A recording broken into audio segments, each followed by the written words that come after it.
தேர்தல் முடியும் முத நாள் ஓட்டு போடுறதுக்கு முத நாள் பேசுறாப்ல. தேர்தலுக்கு பிறகு ஸ்டாலின் அவர்கள் போய் மோடி அமித்ஷா காலிலே விழுவார் அப்படின்னு 2 வாரத்தில் இவர் போய் விழுகிறாப்ல.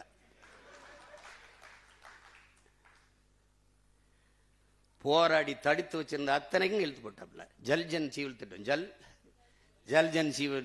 ஜல் ஜீவன் ஒரு குடிநீர் திட்டம். ஒரு நாட்டு குடிமக்களுக்கு, வாக்கு செலுத்தின குடிமக்களுக்கு தண்ணி கூட கொடுக்க துப்பு இல்லை. பொலிவியால பெக்டல்னு ஒரு நிறுவனம், பெரிய கதை, படமா போட்டு போட்டு காட்டினேன். இத்தனை ஊடகம் இருக்கு, ஒருத்தன் போட்டு காட்டல. என்னென்னமோ சொல்றான்டா அந்த பாருங்கடான்ட்டு. போறார், வாரார், திரும்புறார், உட்கார்றாரு. அவன் ஊடகத்தை மயிரள கூட மதிக்கிறது இல்ல, அவன் திரும்பி கூட பாக்குறது இல்ல.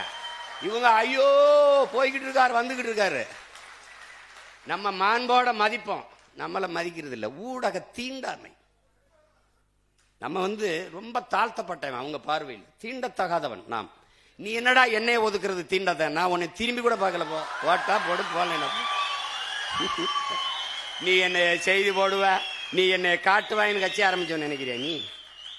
நீங்க எல்லாம் பேசி என்னை வளர்ப்பீங்கன்னு கட்சி ஆரம்பிக்க நினைக்கிறேன். நான் செய்ய வந்தது தேர்தல் அரசியல், கட்சி அரசியல் அல்ல, மக்கள் அரசியல்.